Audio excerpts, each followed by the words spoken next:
Esto está abierto. Hola a todos y a todas, buenos días. Mi nombre es Joan Carles Mar, yo soy el director de esta casa desde hace 2 días, es decir, por tanto, un placer que este seminario, gracias a Juan y a Sergio, se haya hecho en esta escuela. Y también me apetece pensar, porque hace exactamente, creo que más de 7 años, Juan tuvo el honor de invitarme a un seminario que hablábamos de gestión de las crisis de salud pública en España, de lo cual generó un artículo luego en Gaceta Sanitaria y debatimos mucho y yo aprendí mucho de ese seminario de innovación en atención primaria. Lo que pasa es que ese seminario que hace 7 años no tiene nada que ver con este seminario de hoy. Digo, después de ver la cantidad de mensajes, de comentarios, de tweets, de todo el movidón que hay alrededor de este seminario, digo, chapó, ¿no? Yo que soy muy redero y que me encanta el mundo de lo 2.0, ver ese movimiento tal como se genera me parece extraordinario, y porque me parece que el debate es muy rico y cuando llegáis aquí es un placer poder estar, ¿no? Y luego un tema que me parece fundamental, ¿no? Un tema como los errores, ¿no? Y que para mí genera a mí que me gusta el tema de la comunicación, me parece que el tema de los errores implica un tema de comunicar con alma, pero con alma con H, y con alma con H utilizando una H que es fundamental para mí, que es la H de humildad. Y por tanto trabajar el tema de la humildad por parte del profesional sanitario a la hora de abordar todo el tema de los errores es un elemento fundamental para avanzar. Que tengáis unos 2 días fantásticos, que seguro que lo serán después del debate que ha habido, y que los que nos siguen por streaming que también lo disfruten, aunque no sea en Granada. Y que por las noches también disfrutéis, que también es importante. ¿Vale? Gracias, Juan, y gracias, Sergio. Muchas gracias, Joan. Muy bien. En los seminarios y en los satélites no hay aplausos, porque sobran. Tienen nuestro reconocimiento, entre otras cosas por su extraordinaria inteligencia de consumir solo 1 minuto y medio. Eso significa que además se lo ha pensado mucho. Pasamos a la parte práctica. Esto necesitaríamos alguno más. Cuando alguien quiera preguntar algo, pone aquí su nombre y lo levanta, ¿vale? Sí. Pasa por allí y lo pone su nombre, como para un ciego que soy yo, que no veo. El único agradecimiento que vamos a dar, y luego ya que nadie agradezca más a nadie. No, claro, es que si no es un rollo, todo el mundo agradece a todo el mundo y terminamos pareciendo aquí chinos. Entonces, el único agradecimiento es ciertamente los seminarios y este satélite, que es nuevo, el satélite es la primera vez que se hace, no tienen patrocinio ninguno. Así que todo el mundo se ha pagado todo. Pero sí tenemos un cierto patrocinio que no podemos ignorar, que es que nos han abierto estas puertas. Esto sale de nuestros impuestos. O sea que en último término es un ejercicio democrático estar aquí. No tendríamos que agradecerlo. Sin embargo, desgraciadamente ese ejercicio democrático en muchos casos no se actúa y no se ejerce, no se practica. Y cuando se practica, lo mínimo es agradecerlo. Con eso le doy la entrada a Sergio. Antes de que se le critique a Sergio por su presentación, que será preciosa, Sergio responde a un encargo que yo le hice y que él hablase desde la altura. Entre otras cosas, creo que le corresponde, ¿no? Porque está en una institución, una situación en la que ve las cosas por encima. Y luego porque alguien tiene que hablar de las cosas, en fin, con elegancia. Para hablar de las cosas con barro, sangre y demás, ya hablo yo, y sexo también. Pero eso me toca a mí y yo hablaré de eso después. Bueno, buenos días. Es mucha responsabilidad hablar desde la altura, porque yo lo que iba era hablar de películas. ¿Allí atrás le oyen? No. ¿Es este el de los altavoces? Yo creo que es este. Sí.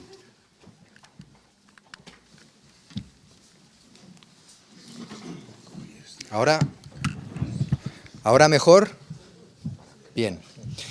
Bien, el papel que yo envié se titulaba Errores sistemáticos en gestión, en política, gestión y clínica, y desde el punto de vista de 3 ámbitos de análisis, que serían el bueno, el feo y el malo. Y bueno, ya sabemos quiénes son cada uno de ellos. Pero después del debate de toda esta semana, creo que hay una película que refleja mejor la encrucijada en la que estamos, y posiblemente todos reconozcáis estas palabras que dicen: esta es tu última oportunidad, después de esto no hay vuelta atrás. Toma la píldora azul, el cuento termina, despiertas en tu cama y creerás lo que quieras creer. Y si tomas la píldora roja, permaneces en el país de las maravillas y te mostraré qué tan profundo llega a ser el agujero del conejo. Esa película que todos conoceréis es evidentemente Matrix, y en Matrix hay una disyuntiva que se plantea de si tú quieres continuar en un mundo de fantasía fuera de la realidad o quieres realmente hacer un cambio y ver cuál es el mundo real. Y yo creo que en relación con lo que está ocurriendo en política y en gestión y en clínica, en cierta manera tenemos esa disyuntiva, y en muchas ocasiones lo que hacemos es continuar en ese camino que nos lleva simplemente a estar en un mundo ficticio fuera de la realidad.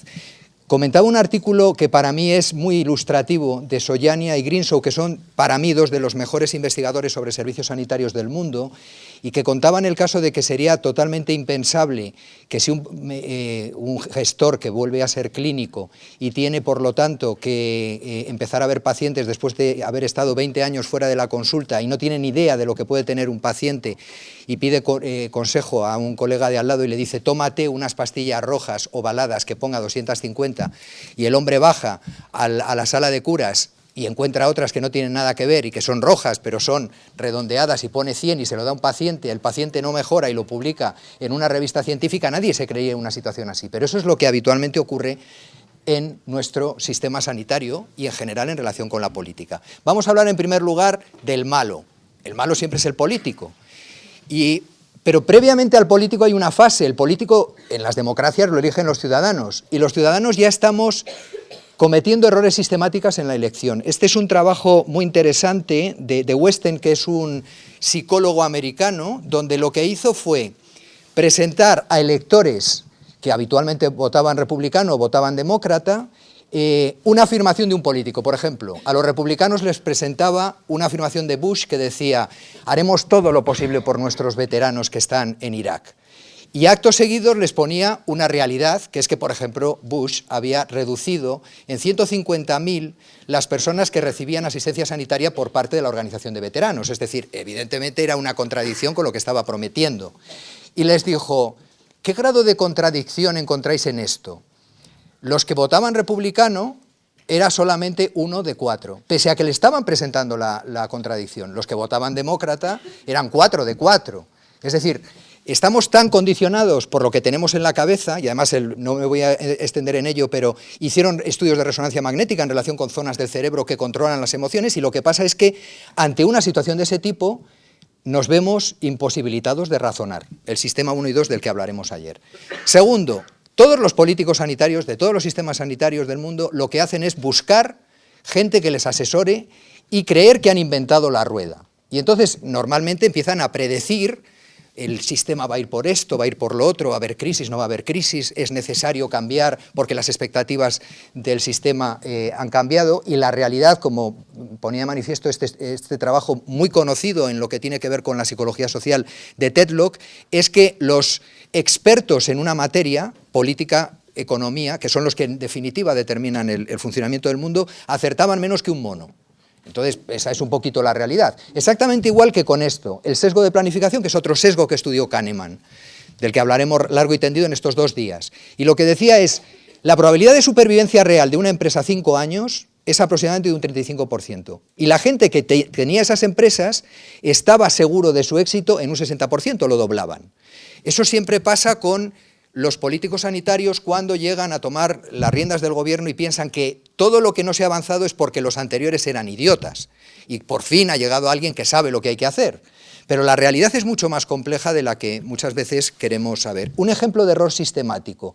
¿Pero es error sistemático o es perversión sistemática? Esta es la última evidencia, que es un artículo de Health Policy, una de las mejores revistas en política sanitaria del mundo, del año pasado, de los canadienses. Entonces, analizaban el efecto de la oferta de médicos en los resultados en salud, en el estado de salud de la población.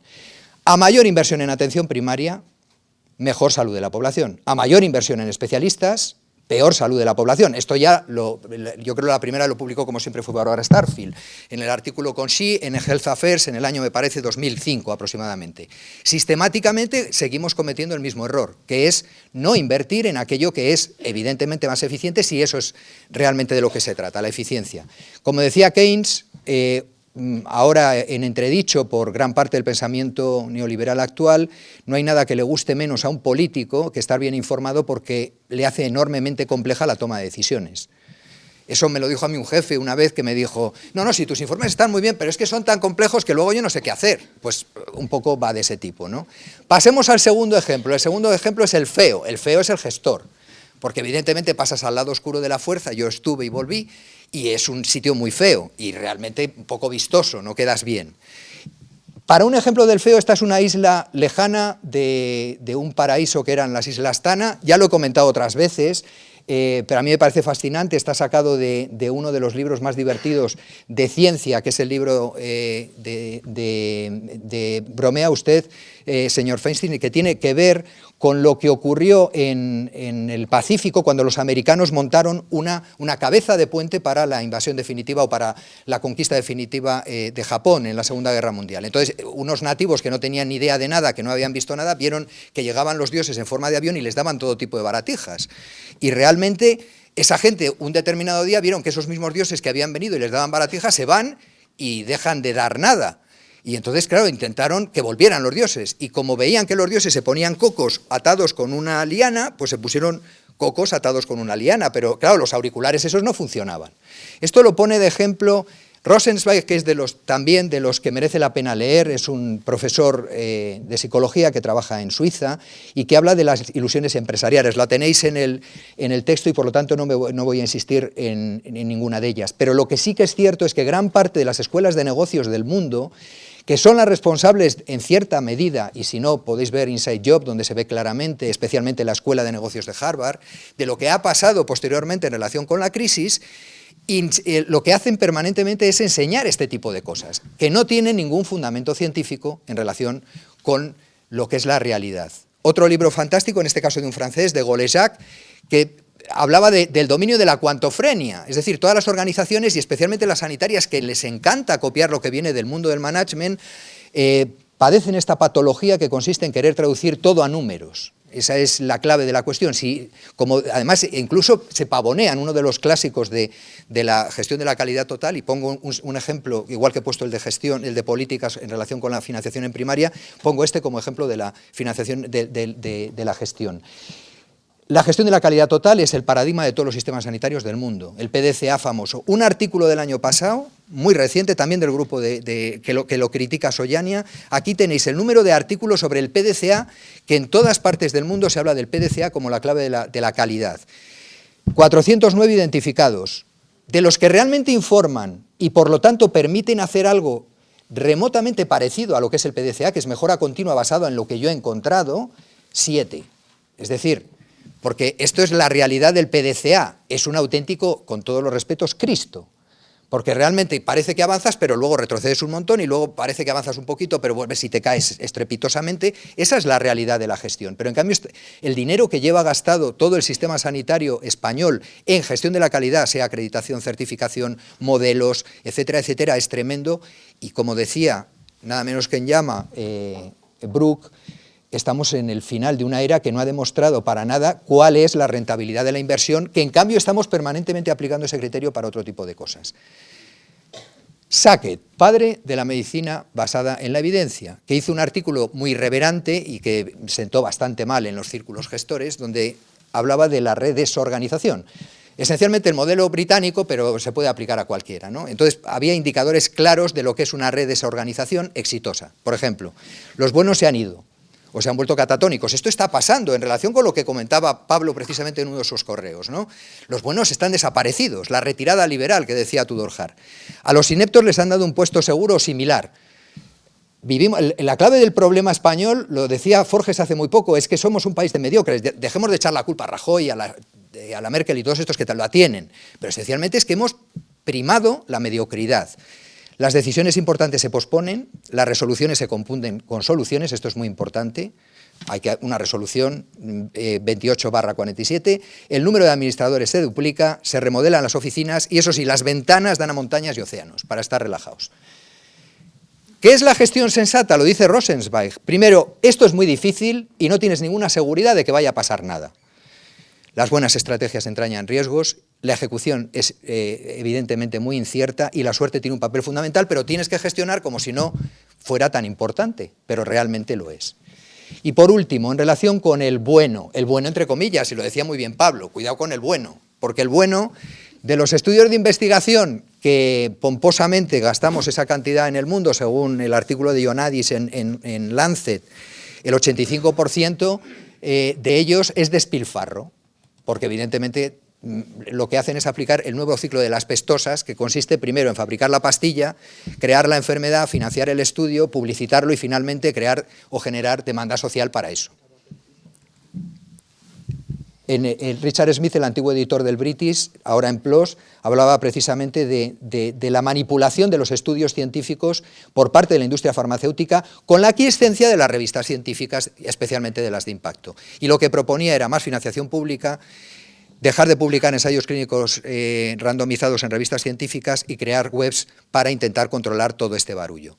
Esto no es un problema menor. El conflicto de interés, por ejemplo, en las guías para la prevención primaria en Estados Unidos, de la mitad de los participantes tenían vínculos claros con la industria farmacéutica, lo cual evidentemente es un porcentaje muy elevado, pero en cambio estaban muy contentos porque el anterior eran todos. Entonces habían mejorado. ¿Qué significa esto? Pues que aproximadamente, en el artículo de Ioannidis, que es demoledor, cerca de 1.000 millones de personas en el mundo tienen que tomar estatinas, porque el negocio es de $1 billón. Y entonces, evidentemente, hay mucho dinero por medio. Lo que se ve en la página izquierda es un hallazgo antropológico, que son cerebros de gente basada en la evidencia, a la que le metieron el famoso cubo de Sackett. Entonces se ven ahí claramente los orificios por los que se les introdujo. Pero lo que decía Spence con su habitual acidez en el British Medical Journal es que todo esto es falso, es decir, la medicina basada en la evidencia se ha roto definitivamente precisamente porque lo que hace es utilizar de coartada para la venta de medicamentos. Y Trisha Greenhalgh, otra de las referencias en medicina basada en la evidencia desde el principio, hablaba, fijaros, de qué debería ser realmente la medicina basada en la evidencia, un artículo del British del año pasado, convertir en la primera prioridad el cuidado ético de los pacientes y exigir evidencias individualizadas en un formato que los clínicos puedan entender. Caracterizado por juicios de expertos en lugar del seguimiento de reglas mecánicas, eso está mal escrito, compartir las decisiones con los pacientes o construir relaciones entre médicos y pacientes potentes. ¿Qué es lo que debe hacer la ciencia? Pues lo que debe hacer la ciencia es algo parecido a esto, encontrar un gato negro en un cuarto oscuro. Esto lo pone como ejemplo un libro hiper recomendable de Firestein en relación con la ignorancia y que dice que lo que tenemos que investigar no es sobre lo que ya sabemos, sino esencialmente sobre lo que desconocemos. Lo mismo que dice Spence en el British en su artículo de crítica a la medicina basada en la evidencia. Lo que no sabemos es la historia natural de la enfermedad, las intervenciones no basadas en fármacos, todo lo que tiene que ver con los criterios diagnósticos y el error diagnóstico, el rigor en la identificación de los conflictos de interés y el beneficio real a largo plazo de los medicamentos. En el último momento, y con esto acabo, de la discusión de esta semana en relación también con este tema, Juan José Rodríguez Sendín, el presidente de la Organización Médica Colegial, hablaba precisamente de la situación que tenemos planteada a raíz del correo que mandó Pablo Simón con respecto a qué es lo que está pasando y por qué estamos en una situación que se aleja mucho en la realidad de lo que venimos discutiendo de una manera, podríamos decir, como frikis obsesos desde hace 2 meses. Y tiene que ver con estas 3 palabras, miedo, comodidad y egoísmo. Como decía él, y yo estoy totalmente de acuerdo, tenemos miedo, tenemos mucha comodidad pensando que no va a pasar nada y que nosotros, en la medida de nuestras posibilidades, no estamos tan mal, y tenemos egoísmo en pensar que, bueno, que mientras a mí me resuelvan los problemas, el que venga atrás que arree. En el fondo es una decisión entre pastilla roja y pastilla azul. ¿Seguimos queriendo vivir en este mundo de yuppie donde estamos muy contentos certificándonos, acreditándonos y haciendo mejora continua de la calidad? ¿O queremos realmente resolver los problemas y ver que todo eso era Matrix? Nada más y gracias. Muy bien. Como veis, ha estado menos de 20 minutos. yo voy a utilizar esto porque están transmitiendo por streaming y necesitan. A mí esto me muy incómodo. Debe ser la sensación de una mujer ante una polla y dudando si la chupa o no. Y entonces me paso los 20 minutos dudando si lo chupo o no. Creo que no debo. Mi cuestión es muy profana, muy del suelo. Hay errores sistemáticos que no son aleatorios, que esa es la definición. Es decir, el resto del seminario, esta tarde, mañana, va a ser sobre errores clínicos que en principio son aleatorios. Te equivocas con un paciente que tiene fiebre y termina siendo meningitis y te das cuenta después que había signos, pero eso no suele repetirse. En el error sistemático hay repetición.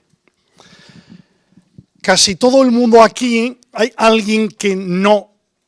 Si hay alguien que no sea del sector sanitario, puede levantar la mano, que no sea estudiante, residente. Vale, no hay nadie. Maite. Maite, no, Maite no es sector sanitario, efectivamente. Muchas gracias, es que no te había visto. Porque la cuestión tiene que ver con algo que todos conocemos, incluso los que no son del sector sanitario, que es la fiebre reumática. Casi todo el mundo sabe lo que es la fiebre reumática, lo estudia enseguida y sabe lo que son unos criterios que yo digo de Jones, que es Jones Criteria, que definen un poco lo que es la fiebre reumática. Alguien al que yo cito siempre habló de lo que se llama la tragedia clínico-estadística. La tragedia clínico-estadística, lo interesante es que camina en los dos sentidos. Es decir, es casi imposible trasladar la estadística de poblaciones o de ensayos clínicos al paciente individual y, al revés, en muchos casos los pacientes no son tan individuales como parece, sino que pertenecen a grupos que los estadísticos no conocen. Así que es biunívoca la relación entre los dos conjuntos y entre medias hay un vacío. Son conjuntos disjuntos y ese vacío es una tragedia, porque damos el salto en el vacío y en realidad no sabemos qué hacer. Lo demostró Feinstein, un médico de medicina interna, que se dedicó a la epidemiología clínica, pero básicamente era médico especialista en medicina interna, con la enfermedad reumática, con la fiebre reumática. La fiebre reumática es muy importante que conforme el paciente tenga síntomas, tratemos el estreptococo para que no tenga complicaciones cardíacas. ¿Es así? Porque esa es nuestra idea. Pero en los años 50, que mucha gente que estaba aquí no había nacido, Feinstein ya demostró que ese razonamiento era falso. Y lo que es peor, que se autocumplía. Todavía no ha llegado, todavía no está en la clínica eso, y estamos hablando de los años 50, hace 60 años. ¿Qué fue lo que demostró Feinstein y publicó? Que en realidad hay dos poblaciones.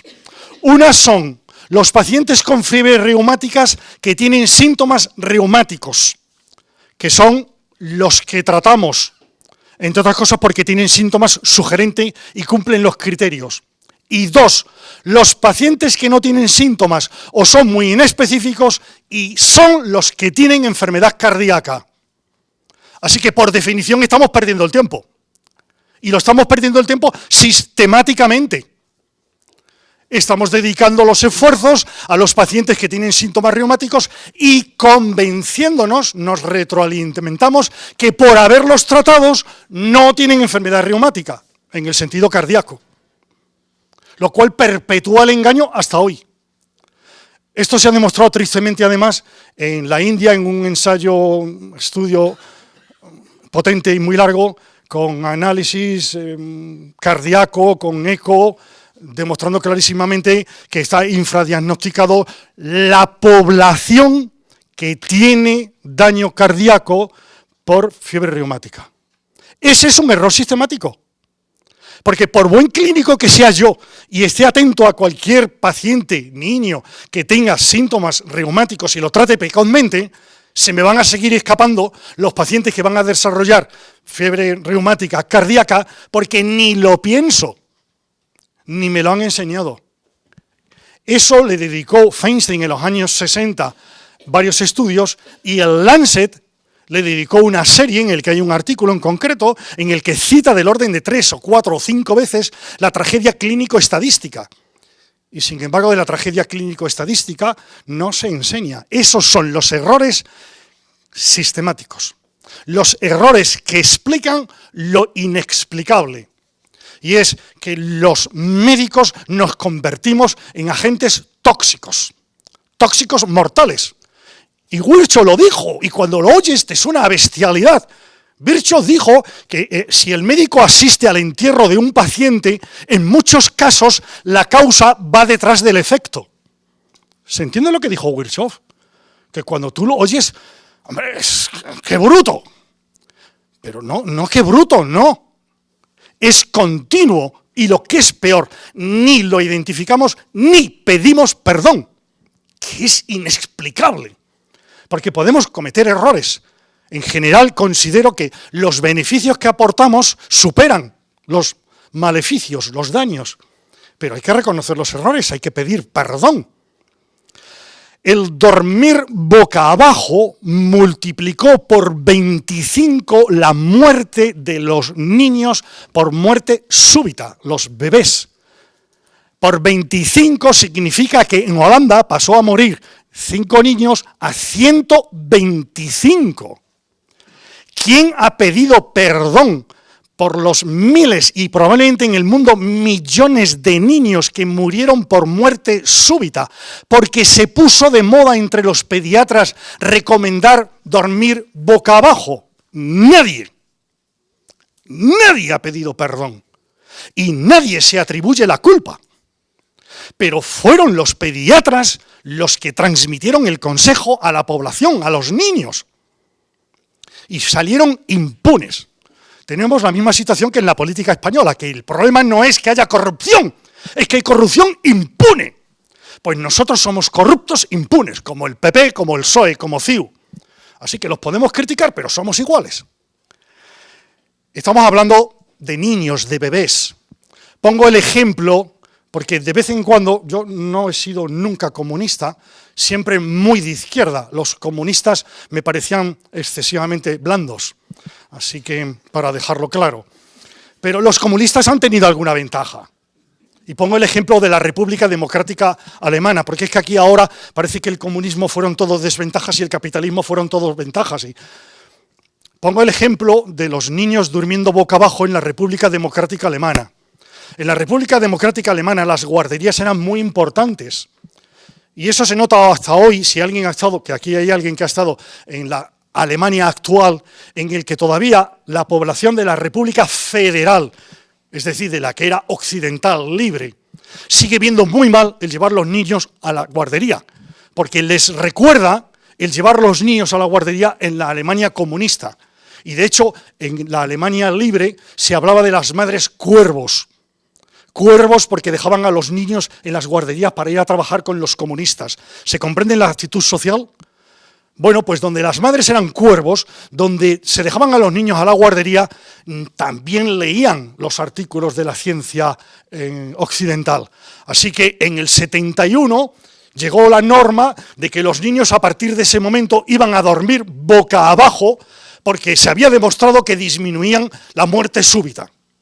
Y como era un país comunista, en las guarderías desde el lunes los niños durmieron boca abajo. Y como era un país comunista, funcionaba la estadística, los números. Y en la primera semana hubo una epidemia de muertes súbitas, 7 niños muertos de muerte súbita. Y naturalmente a la siguiente semana los niños empezaron a dormir como les daba la gana, con lo cual dejaron de morirse.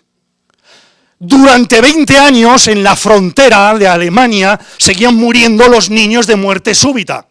¿Alguien va a achacar al capitalismo esas muertes súbitas algún día? Porque lo son. Y sin embargo, somos impunes, no era lo que se recomendaba. Y además si lo comenté a los pediatras, eso es una historia antigua. Pero ¿quién se acuerda de esas cosas? Eso ya pasó, eso fue una moda pasajera, eso... ¿Cómo pasajera? Mis hijos nacieron allí.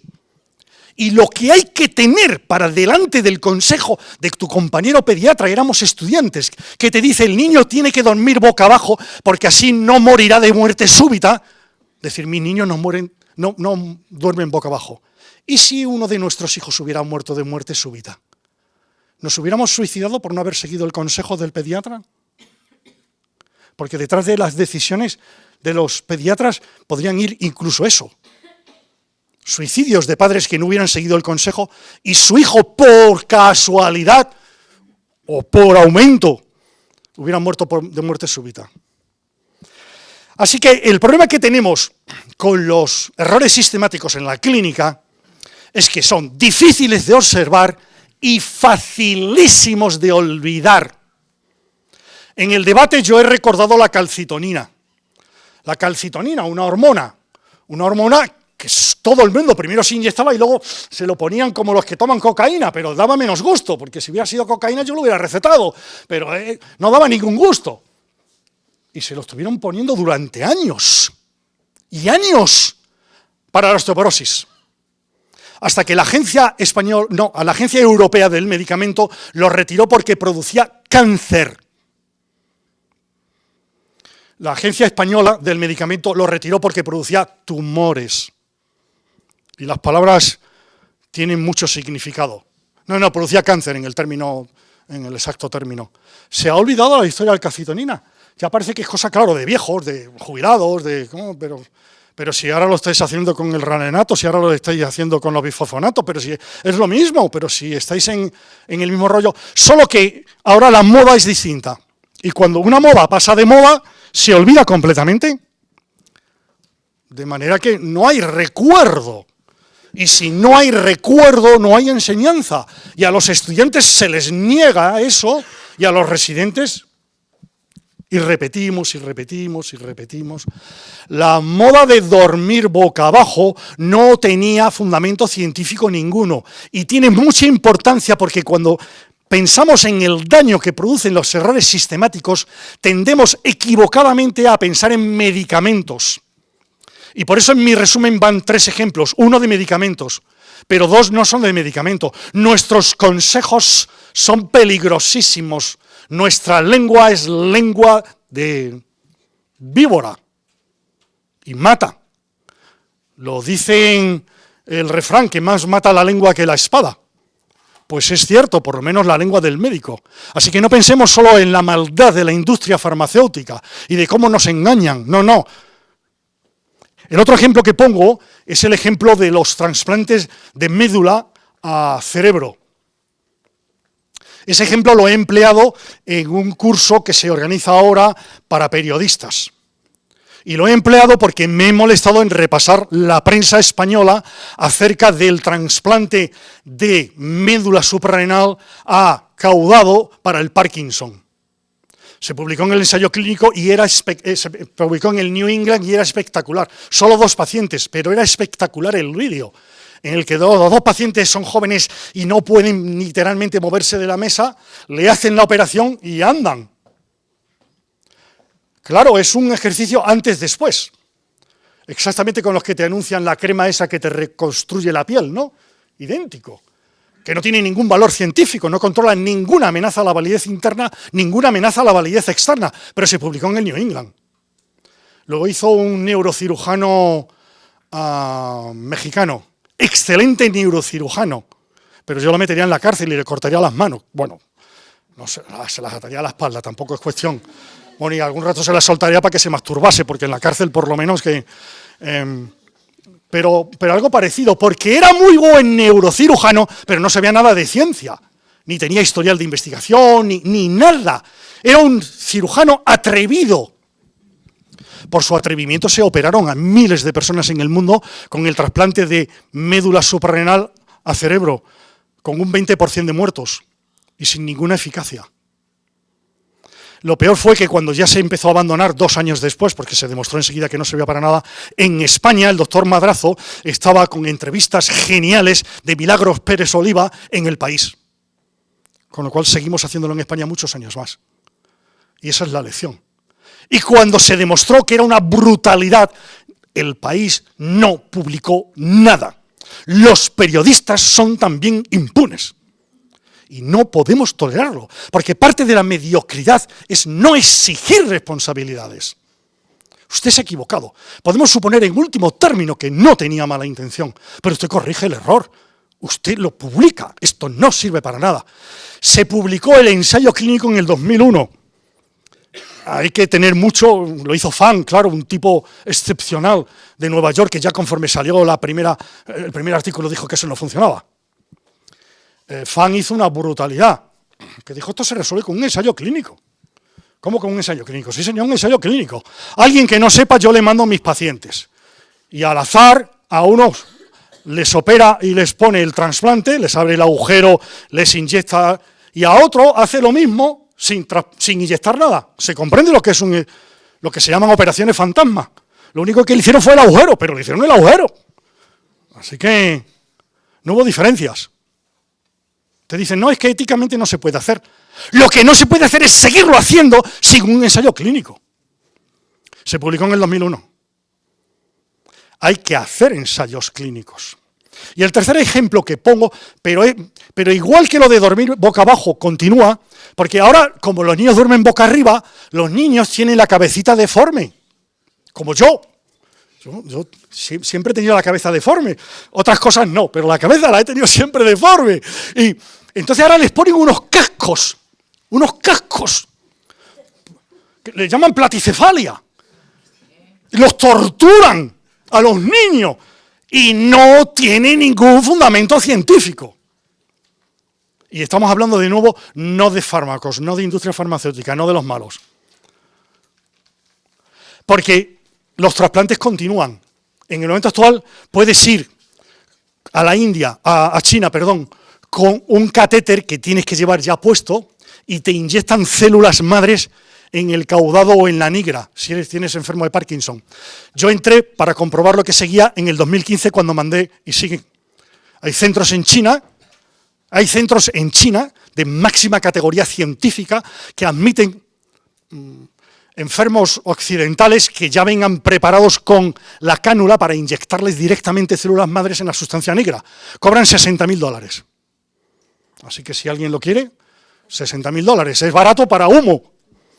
Pero es que el humo que cuesta $60.000 es un humo muy potente. Salió ayer un artículo muy bonito, antes de ayer, muy bonito, de lo potente que es el humo caro con pacientes de Parkinson. Les daban un placebo que les decían que era una nueva droga, pero que era muy barata. Levodopa. Y un tercer medicamento que era un placebo, que era una droga nueva muy cara. ¿Se comprende?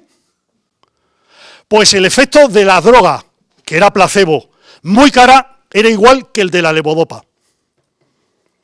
Podéis pensar, claro, wow, ¿alguien que está embarazada? ¡Oh! Pues entonces sentaos, venga. ¿Os quedáis ahí? Estoy pensando si es una necesidad imperiosa de...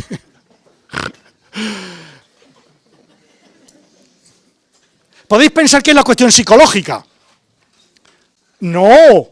Uno de los mejores neurólogos españoles trabaja en la British Columbia, en Canadá, y ya en el año 2011 publicó un artículo en la mejor revista del mundo con Nature, que es Science, demostrando que el efecto placebo en los pacientes de Parkinson aumenta la secreción de dopamina en la sustancia negra. O sea, el efecto placebo no es solo que psicológicamente yo me crea la píldora verde, no, es que segrego más dopamina en la sustancia negra. Y está demostrado. Entonces, cuando juzguemos esos efectos milagrosos del oler limón, es que hay quien se lo pueda creer, que cura el cáncer, pues hay que tener cuidado. Y el último ejemplo que puse es el dietilestilbestrol.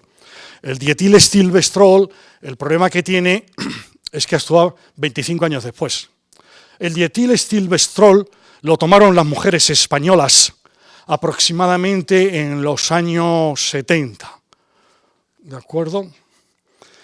El dietilestilbestrol lo tomaban para no tener abortos espontáneos. Y responde a una teoría, que son las teorías las que nos vuelven inmovilistas. La teoría es muy lógica. Si las mujeres tienen abortos espontáneos es porque tienen niveles bajos de estrógenos. Entonces, si les damos estrógenos, ya no tendrán abortos espontáneos.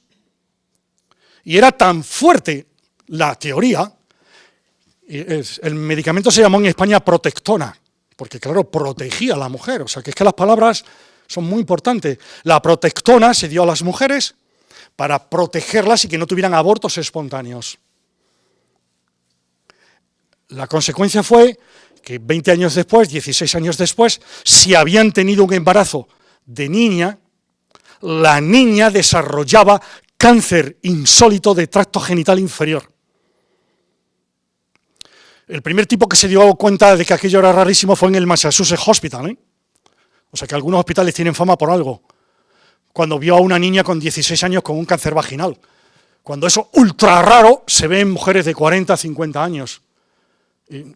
Qué ultra raro. Pero hubo una epidemia en 4 años, la epidemia fue de 14, 15 casos, no pensemos epidemia millones, que él localizó. Y hubo una madre inteligentísima que dijo, esto tiene que ver con lo que yo tomé. Una madre. Y efectivamente se demostró. En el 71 se publicó, en el 72 se anuló en Estados Unidos, en el 77 se anuló en Europa. O sea que durante 6 años las mujeres europeas estuvieron tomando un medicamento que se sabía a ciencia cierta que produciría cáncer en sus hijas. Eso es lo que nos protegen. Esa es la salvaguarda institucional que cae. Porque el problema que tenemos es que caen todas las salvaguardas, pero no delante de la industria farmacéutica, delante de la industria de gestión. ¿Qué pasa ahora con los pediatras recomendando galletas dinosaurios? Bueno, y pañales no sé cuál. Bueno, y somieres no sé qué. Son todas las industrias las que están presionando. Y cometemos entonces errores sistemáticos, que son difíciles de advertir, muy fáciles de olvidar. Termino, porque además el otro problema que ya he ido sacando a trozos es que nos sentimos no culpables. Hay una cultura del ganado. Era lo que se hacía. Lo decían los expertos, solamente algún tipo raro estaba en contra, esas cosas son antiguas. No me he enterado, esa es de la gente que critica siempre la medicina. ¿Se entienden las frases que se repiten como mantras? Con lo cual, lo último y doloroso es que no pedimos perdón. Lo negamos sencillamente. Nos comportamos como los malos clínicos frente a los errores sistemáticos, con lo cual nunca tendrán solución. Tenemos ahora 20 minutos y luego creo que café, media hora. Sí. Tenemos 20 minutos para hablar. El que hable, por favor, aunque lo conozcamos, se identifica. Sergio Minué es profesor de la escuela y por eso estamos aquí. Y Sergio Minué es un tío raro. Aquí hay muchos raros, ¿eh? Me habéis mandado los currículums y, vamos, cuando hablaban de ayer de los amanecistas y de los frikis, y aquí hay una panda de frikis, en fin. Es tan friki que sabe un montón de indios de Estados Unidos, de indios de los indios, de la India, que cría Colón, pero además sabe un montón de música, o sea, es una cosa. Y fue suscriptor del boletín bibliográfico CESCA, que tenía solo en España y en el mundo como 100 suscriptores, algunos en Estados Unidos, algunos en alguna biblioteca rarísima, y él era uno de ellos. Estamos hablando de hace muchos años. Yo tengo que decir que en este septiembre, hará 50 años que empecé a ir a la Facultad de Medicina con el corazón bum, bum, bum, bum, bum, durante meses. Cada vez que entraba en la facultad, bum, bum, bum, bum, bum, mi corazón así. 50 años, empecé con 16. Y aquí sigo con ganas de que esto cambie. Este seminario es una cosa muy especial, este satélite. No sabemos si se va a repetir en el de vacunas así o todavía con alguna cosa más friki. Pero en fin, eso lo dejo a los próximos días. Y todo el mundo tiene que emplear este adminículo, este consolador. Así que vamos fenomenal de tiempo porque Sergio no gastó 5 minutos, ¿eh? Tenemos un cuarto de hora que con 5 minutos son 20. No se cobra por participar, ¿eh? El que quiera puede hablar.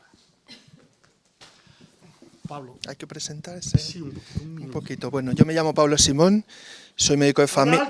Sí, me llamo Pablo Simón, soy médico de familia, trabajo aquí en la Vega de Granada, aunque he sido profesor de esta escuela durante 10 años. Nada, una cosa muy breve. estamos en un punto del bucle que está más allá, yo pienso, de lo que han planteado los ponentes. Me explico. Os leo un WhatsApp el marido de una paciente, me lo escribió ayer. Dice: hola Pablo, soy Jesús, el marido de tal, busco terapia Gerson. Gracias, dime algo. Bueno, esta paciente es una paciente con un leiomyosarcoma. Ella está recibiendo ese oxímoron que se llama quimioterapia paliativa. Y claro, la familia está desesperada. Y buscan terapia Gerson. Yo no sé lo que es, tendré que entrar a buscarlo porque lo he encontrado por internet. Entonces, mi pregunta es, cuando lo encuentre, ¿cuáles son los argumentos que yo tengo que utilizar para decirle algo de lo cual estoy casi seguro, que la terapia Gerson es un fraude? Pero lo que me temo es que él puede contraargumentar diciéndome, si él supiera un poco, ya, pero mucha de la evidencia que tú estás manejando, que habéis manejado para decirme que la terapia Gerson no funciona, a su vez está contaminada. Me explico. Yo pienso que tenemos un problema gravísimo con el conocimiento científico en este momento, porque intentamos salir del empirismo con el movimiento de medicina basada en la evidencia y ahora, unos cuantos años después, descubrimos que muchas de nuestras presuntas evidencias a su vez están contaminadas. Con lo cual, yo estoy preocupado, porque cada vez tengo menos argumentos para oponerme a determinadas cosas que yo pienso que son falsas, pero no sé qué argumentos utilizar. No sé qué decirle a mis pacientes que utilizan homeopatía, a pesar de que hemos hecho todo un movimiento diciendo que la homeopatía era un desastre. Pero no tengo argumentos, aunque yo pienso que no valga para nada. O sea, es un momento epistemológicamente muy complicado porque, bueno, la ciencia está en crisis y nuestro pensamiento como médico está en crisis. A mí esto me preocupa porque lo habéis apuntado la necesidad de ser críticos, pero pienso que estamos entrando en un bucle del cual es difícil salir. Gracias.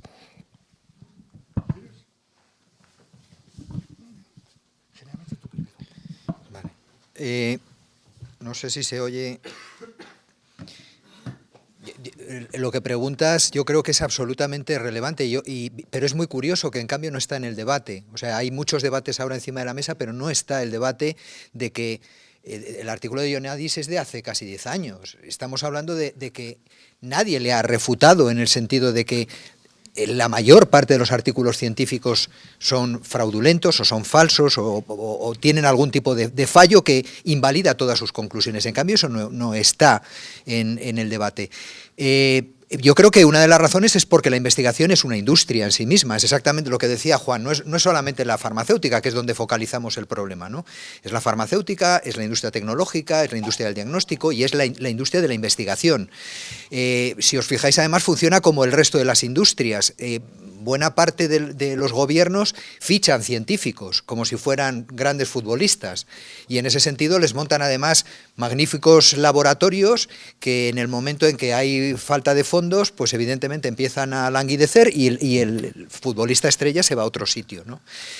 La cuestión es que eso invalida gran parte de nuestra autoridad moral, entre comillas, a la hora de dar mensajes a la población. Realmente es una pregunta de muy difícil solución porque la única alternativa es generar conocimiento científico riguroso y en ese sentido hay una gran cantidad de elementos que actúan como barreras frente a ese avance. Y no solamente como venían los artículos tanto de Ioannidis como de Smith, no es la industria solo, son los profesionales sobre todo los que están implicados en ese fraude y por supuesto son las revistas científicas que actúan. Yo, por ejemplo, a raíz del protocolo que publicamos para el error diagnóstico, recibo del orden de 2 revistas que me piden que mande originales de todo el mundo. Simplemente porque es una máquina, una fábrica de producción y que evidentemente tiene beneficios económicos detrás. La cuestión de cómo trasladas eso a los pacientes y cómo sobre todo das un mensaje de una cierta rigurosidad y autoridad moral a la hora de decir que por qué te recomiendo que no utilices la terapia Gerson y en cambio sí te recomiendo que hagas ejercicio físico, pues realmente es muy complicado, ¿no? No tengo una respuesta. ¿Quién está aquí? ¿Quién es Aines? ¿Quién llevaba los antiinflamatorios? Hola, encantado.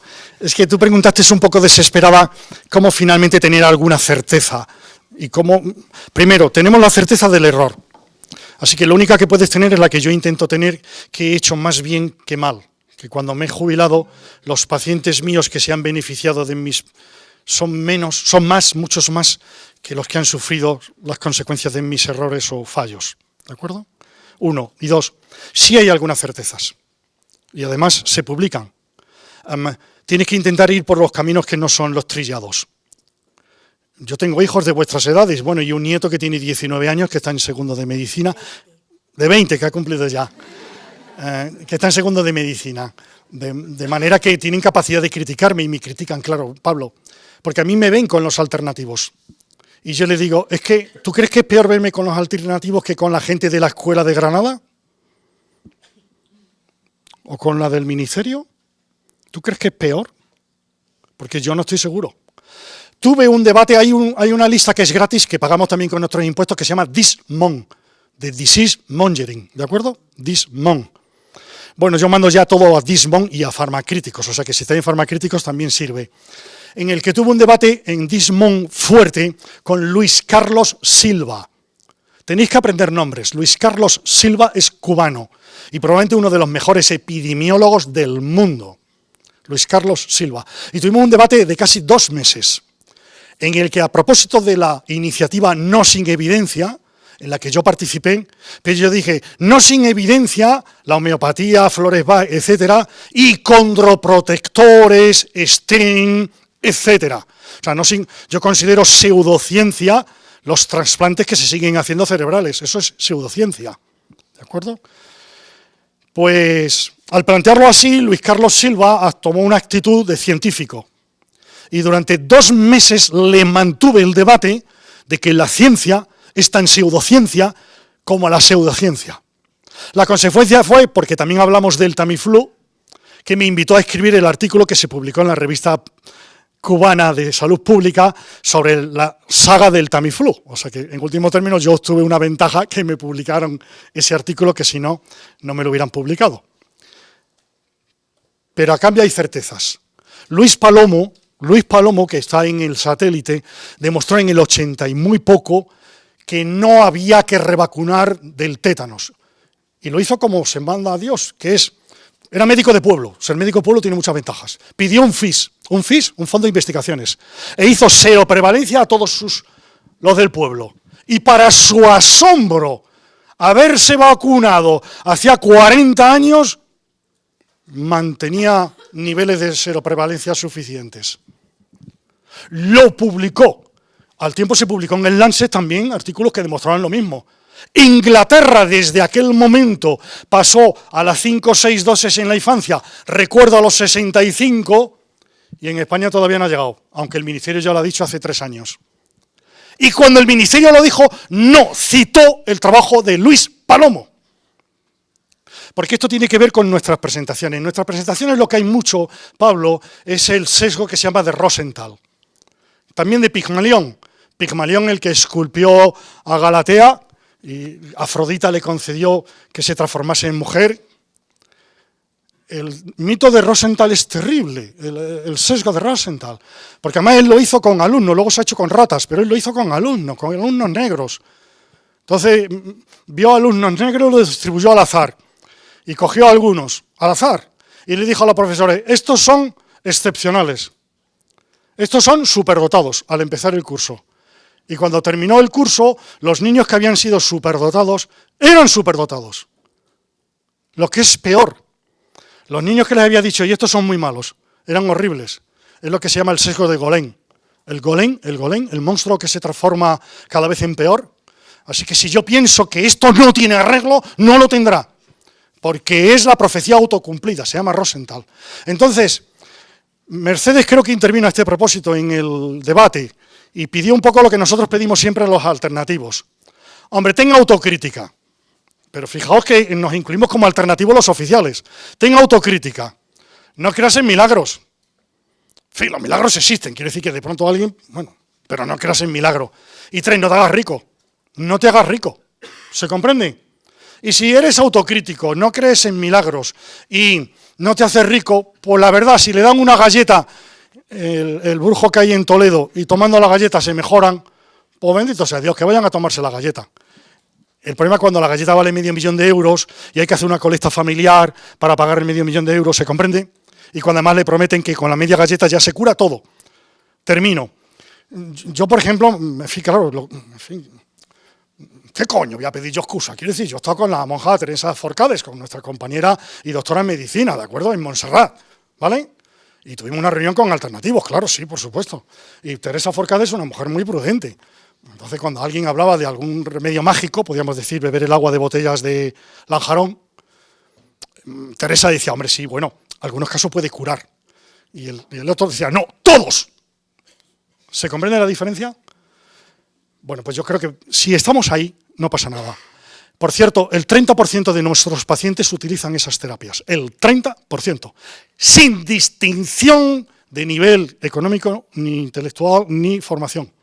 Con lo cual hay que estar preparado para convivir con las cosas y ser mucho más humilde. Creo que lo ha dicho Joan Carles. Por cierto, Joan Carles todavía lo habéis visto con cara bastante buena, porque es que lleva solo unos días de director.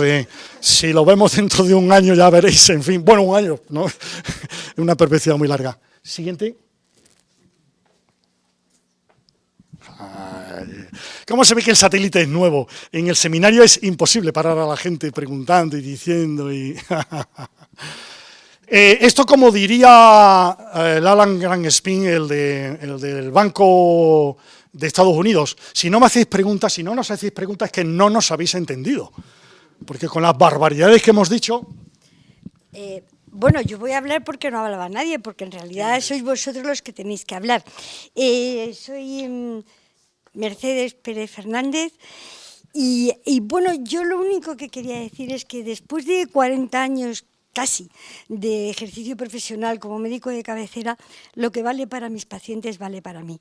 Te voy a contar lo de la psicología de un terminal que, volviendo a sus creencias de la infancia, se fue a confesar y vino encantado. Se había quedado en paz consigo mismo y tal. Es como lo de ir a Lourdes, yo nunca lo aconsejaré, pero si alguien va a Lourdes y vuelve estupendamente, pues ¿qué vamos a hacerle, no? Que no lo pague la Seguridad Social, claro. Pero aparte de que no lo pague la Seguridad Social, a mí todo lo que le vaya bien a un paciente, que se reconcilie con los hermanos, que... Bueno, la gestal me gusta más que la otra, pero bueno, quiero decirte que no sé si esto... Pero he hablado porque no queréis hablar vosotros, ¿eh? Así que venga, animaros.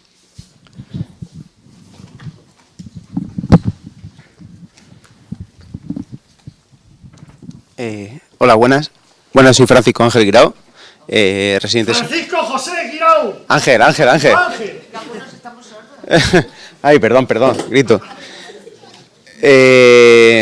Yo un poco en la línea de residente de Centro de Salud de la Flota de Murcia, blog de desembarco de la flota, blog docente, y un poco en la línea de lo que iba Mercedes, simplemente decir... en esto que estamos comentando sobre lo que recomendamos a nuestros pacientes y esos pacientes si realmente creen lo que le estamos diciendo. Pongo simplemente el ejemplo de los ISADOA, es un tema muy controvertido también en la actualidad, en el que simplemente no ha demostrado nada contra placebo, pero ¿qué le decimos nosotros a esos pacientes que en realidad esos pacientes confían en ese fármaco en concreto? Pero el problema podemos decirle, podemos dejar que sigan tomando ese fármaco concreto y darle confianza en que si eso le sirve, pues perfectamente. Pero el problema es que esos fármacos le cuesta a la Seguridad Social 20 euros, por ejemplo. Entonces, estamos ante a unos fármacos que nunca han demostrado nada y que nunca se ha hecho nada por sacarlos del mercado. Es poner un ejemplo más de lo mismo que estamos hablando anteriormente. Vamos, simplemente un comentario en relación con la eterna discusión respecto a si el sistema sanitario es sostenible, si la financiación va a poder ser adecuada para mantener la cobertura universal para toda la población, si es necesario excluir a gente o no es necesario excluir a gente. Es interesante esa discusión cuando luego el sistema sigue prestando un montón de intervenciones terapéuticas y diagnósticas que no tienen ninguna efectividad demostrada, además desde hace muchos años. Es lo que decía Juan. Cuando tú ves que pasan 10 años, 7 años, 5 años desde que se demuestra fehacientemente y no de una manera, podríamos decir, sesgada y regular, que una determinada prestación, sea diagnóstica o terapéutica, no sirve para nada y el sistema lo sigue financiando, da idea de que realmente hay otra serie de elementos que intervienen en esa discusión. Y esa discusión es totalmente espuria, ¿no? En el sentido de que realmente tenemos mucho margen de maniobra para aproximadamente el 30%, según los estudios que hizo el Instituto de Medicina americano. En España no tenemos ni idea, pero en Estados Unidos sí. Un 30% del gasto sanitario es despilfarro, y es despilfarro en este tipo de medidas. Entonces, claro, cuando luego estamos diciendo que hay que recortar prestaciones, de que la gente tiene que introducirse copagos dentro del sistema, no estamos teniendo en cuenta la cantidad todavía de margen que tenemos en ese sentido, ¿no? Lo que no podemos ejercer es una ética basada en la mentira, una medicina basada en la mentira. No podemos. Es decir, que los pacientes tienen que oír las verdades que no tienen por qué ser brutales, se pueden decir de muchas maneras. Los sisadoas no valen. La quimioterapia no vale. Quizás, claro, a cambio tengas que pagar tú el precio de pasar todas las mañanas por su casa y tocar la mano de la paciente por la mañana, tomándote un café antes de entrar en el centro de salud, ¿se comprende? Y hay que ejercerlo con lo que se llama una ética de la negativa. Es que hay que tener una ética de la negativa, que exige una ética del conocimiento. Pero la ética de la negativa es también no solamente a los pacientes, sino a los compañeros y arriba. Lo que estoy diciendo, para que se me entienda, es que si hay protocolos escritos o no escritos, que en urgencias dicen que a un paciente con dolor abdominal se le hace lo que llaman un completo, que a mí siempre me recuerda a los puticlubs, donde dicen mis pacientes que se puede pedir un completo. Yo no lo he probado, pero hay que decir que yo no hago un completo. Y a ver quién tiene los ovarios para decir yo no hago un completo en un preoperatorio de un joven sano que le ha auscultado, porque está demostrado que no es necesario. Pues niña, se te acabó el contrato. Claro, y cuando eres titular, te llegará un protocolo de la osteoporosis. Y tú tienes que tener ética de la negativa a los superiores, es decir, la osteoporosis es una enfermedad inventada, la densitometría no mide nada y los medicamentos matan. Si usted me lo da esto por escrito para que yo lo cumpla, me voy al juzgado a denunciarle por inducirme al asesinato. ¿Cuántos hacemos eso? Porque hay alguno que lo ha hecho, y no pasa nada. Te respetan, ¿eh? Entonces, la ética de la negativa no solo a los pacientes, que es la que nos gusta discutir, lo difícil que es a los pacientes. Termino. Cuando yo empecé medicina, todavía no había las jeringas e inyectables de un solo uso. Se pueden ver en algunas películas cómo están ebulliendo. ¿Se entiende? Y era popularísimo los antibióticos por vía inyectable. Doctor, es que no me hace nada, usted me lo manda por vía oral y usted dice que no funciona. En mi caso tiene que ser inyectable. ¿Se entiende? Ética de la negativa. No. Cuando se entiende la ética de la negativa es no en 99 casos. Si el paciente viene acompañado con su marido y su primo, pues se le pone inyectable, claro, faltaría más. ¿De acuerdo? Yo libré a mis pacientes, sin yo saberlo, de lo que ahora es motivo de discusión, que se llama hepatitis C. No gusta recordar que las hepatitis C no vienen de los drogadictos, que sí, pero vienen de los dentistas, de las transfusiones y de las inyecciones en el puto culo, que demostró el New England, que además no eran intramusculares, porque lo demostró, eran intragrasas, con lo cual aquello era una locura. ¿Cuántos nos negamos en aquella moda a seguirla? Muy pocos. Sin embargo, poco a poco se cambió. Poco a poco se cambió. Hay esperanzas. Ya no se ponen las inyecciones porque sí, porque los antibióticos se absorben más rápidamente. Lo hemos conseguido. Entonces, cabe la esperanza. Algunas cosas las hemos cambiado. Y otras las cambiaremos. ¿Qué? ¡Oh! Me pregunta aquí una de las asistentes, mi actual esposa, que por qué. Y lo que quiere decir que diga, porque podemos. ¡Ah, demasiado fácil!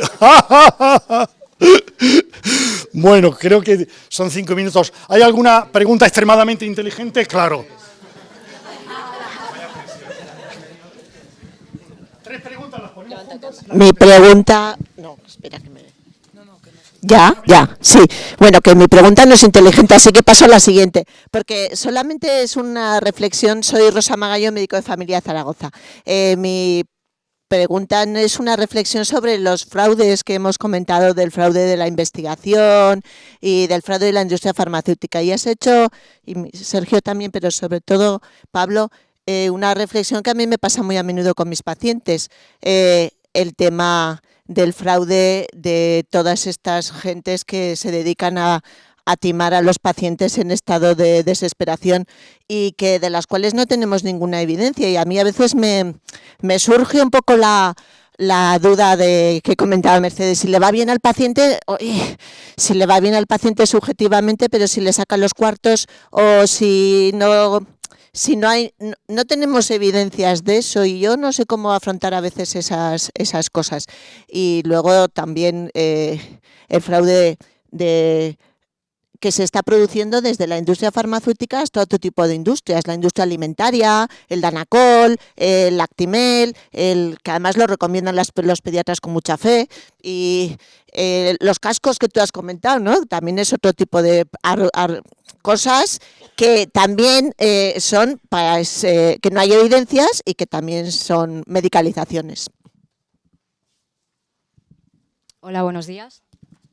Yo me llamo Nieves Molina y soy... Ese micrófono es exclusivamente para el streaming, tienes que hablar alto para que se te oiga. Vale. Soy estudiante de farmacia, mi último año. Bueno, y vengo aquí, llevo muchos años siguiendo a Juan y estoy muy orgullosa de estar aquí, lo aprecio mucho. Quería hacer un comentario porque la aprecio tanto que tengo en cuenta lo que dice y yo me creo eso de que la mediocridad viene de no exigir responsabilidades. Entonces le exijo y le pido, por favor, que comentarios sexistas en los seminarios estén exentos porque queda mucho seminario y yo no voy a aguantar todo esto. O sea, paso. Ahora hablamos de eso. Venga, Que... Muy bien. ¿Nada más? Nada más. ¡Ey, Cristina! Me dejáis así después de la polémica y ahora yo. Hola, yo soy Carlos, residente de Murcia, de familia. Antes habéis planteado, bueno, te viene una paciente y al final, pues si te pide qué tal, tú se lo haces, o si le va bien, tú se lo dejas, pero eso son las excepciones. Y yo creo que el problema va más allá. O sea, a mí me viene una paciente, me ha venido 3 veces a urgencias con el poco tiempo que llevo yo, y cuando ya me pide por tercera vez la radiografía, pues yo se la hago, ya, se la doy. Pero va mucho más allá. Yo tuve que hacer una sesión sobre osteoporosis en mi centro de salud y al final llegamos a la conclusión que, pues eso, que la osteoporosis está y no hay que hacer nada. Y entonces mi médico me dijo, ¿y entonces qué damos? Y era, bueno, ¿y cuál es el problema de no? Si tu lógica te lleva a no dar nada, ¿cuál es el problema? ¿Cuál es el problema ahí? Y yo creo que el problema es que el eje central es que quien busca egos, o sea, quien tiene egos, es muy fácil de que cualquiera lo pueda, que cualquier idólatra lo pueda comprar. Entonces, el médico, como ego de que puede solucionarlo todo, claro que lo va a comprar la industria, claro que lo va a comprar las tecnológicas, y quizás es que no tengamos la solución, o puede que esa solución no parta de la clínica, porque nosotros estamos en la especialidad de medicina comunitaria y familiar, que no está en ninguna otra parte, y quizás nos estamos centrando todo el tiempo en la parte clínica, olvidando de las otras dos, que es donde se centraría todo lo demás, la diabetes, osteoporosis. Como Juan se acerca intimidándome, voy a dejar el micro. Pero no sexualmente, ¿eh? ¿Quiere contestar y cerramos?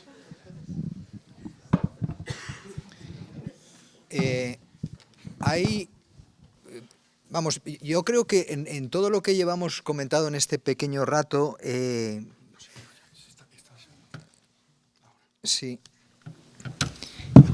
hay un elemento de fondo, ¿no? Y es cómo socialmente ha cambiado la idea con respecto a lo que es la vida, lo que es la muerte y lo que puede hacer el sistema sanitario y específicamente el médico, ¿no? Yo creo que yo simplemente observando lo que ha sido en mi familia, la forma de vivir de mis abuelos y la forma de vivir de mis padres es radicalmente diferente. Mis abuelos yo creo que debieron ir 3 veces en su vida al médico, murieron en casa y en ningún momento se plantearon cuando eran mayores que tenemos que tomar determinado tratamiento porque yo, hijo, es que me duelen mucho las rodillas. En cambio mis padres sí, y yo creo que a eso hemos contribuido todos, hemos contribuido y de manera muy directa los médicos, que somos los que permanentemente medicalizamos la vida, ¿no?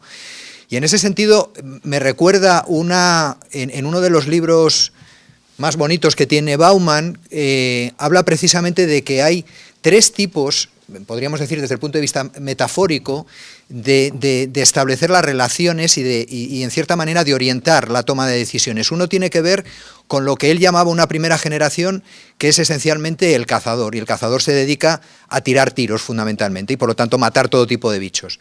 Y habla de otro tipo que es el jardinero, y el jardinero simplemente lo que hace es cuidar el jardín. Entonces yo creo que el problema es que el sistema sanitario ahora se basa en cazadores, que esencialmente lo que intentan es matar enfermedades que son la mayor parte de ellas imaginarias. Y tendríamos que volver a otro tipo de ética mucho más basada precisamente en ser jardineros y dejar que simplemente la gente viva. Y nosotros intervenir solamente en momentos puntuales. Y tener todos muy claros, que eso yo creo una de las que mejor lo ha explicado es Jonah Heath, que la vida tiene una parte fundamental y que le da sentido, que es la muerte. Mientras eso no cambie, seguiremos con esta permanente huida hacia adelante por una parte y por otra parte subir y bajar la piedra de Sísifo que comentaba Pablo en relación con qué explicaciones le puedes dar a un paciente, ¿no? Ya, para empezar con las dos, primera y tercera, claro, tengo que recomendar Mercedes una autocita. Claro, sí, es que ya está escrito, y que es un artículo que se titula Enfermedad, Ciencia y Ficción. Es gratis, o sea que no tengo conflicto de intereses. Tú entras y ahí explico que nosotros somos curadores, seguimos siendo curadores. Y el problema es que nos hemos creído científicos. Y de científicos nos hemos pasado a negociantes, que es facilísimo. Y ahí explico un poco el porqué. Y tenemos que volver a ser sencillamente curadores, que es lo que somos. Y al no identificarnos, cometemos los errores sistemáticos por ese deseo. Así que está ahí la respuesta amplia para que se lea y se pueda discutir. En el New Yorker salió hace muy poco, con motivo de cosas de terroristas, una página en negro que ponía políticamente correcto, sexualmente correcto, religiosamente correcto, culturalmente correcto. ¿Se comprende? Y la página estaba en negro. Porque si queremos ser correctos, no tenemos nada que decir. Si acepto la crítica, que la acepto, porque yo me paso. Mis hijos, que también me critican, me llaman... ¿Cómo me llaman? Es que es insultante. Es que no me lo... No, mis hijos me llaman obseso con X. Pero padre, eres obseso con X. Y yo le digo, sí, y el asombro es que tú no lo seas, porque es lo único importante, etcétera. En fin, bueno, entonces sí, bien, yo acepto la recriminación en lo que tiene de sentido lógico. Tienes por completo, Cristina, razón. O sea que, sí, Nieves... Así que te lo acepto completamente. Lo que puedo decir es que no podemos ser correctos, porque tampoco entonces podría hacer bromas políticas. Porque alguien diría aquí que de ninguna manera, ni desde luego bromas de discriminación social, porque ni bromas de tipo un poco más o menos religioso, ni de ético, ni filosófico, y yo no he sido nunca, ni seré nunca un científico en el mal sentido de la palabra, que me crea serio, y por ser serio soy científico. Soy científico porque soy alegre. Y el día que deje de ser alegre y me ría de mí mismo, pues dejaré de ser científico. Tenemos un cuarto de hora un poquito largo para empezar. ¡Ojo! Sí. ¡Ojo! Las presentaciones de satélite, los 10 minutos de preguntas son rapidísimos. Entonces, tin-ton, tin-ton, tin-ton, tin-ton, salvo que haya mucho aburrimiento, pero... Bien. Para tomar café está la cafetería y además tiene una vista espectacular. Y el que prefiera, también hay máquinas de café justo aquí en el recodo de la izquierda y en el otro extremo también de este pasillo de la planta baja.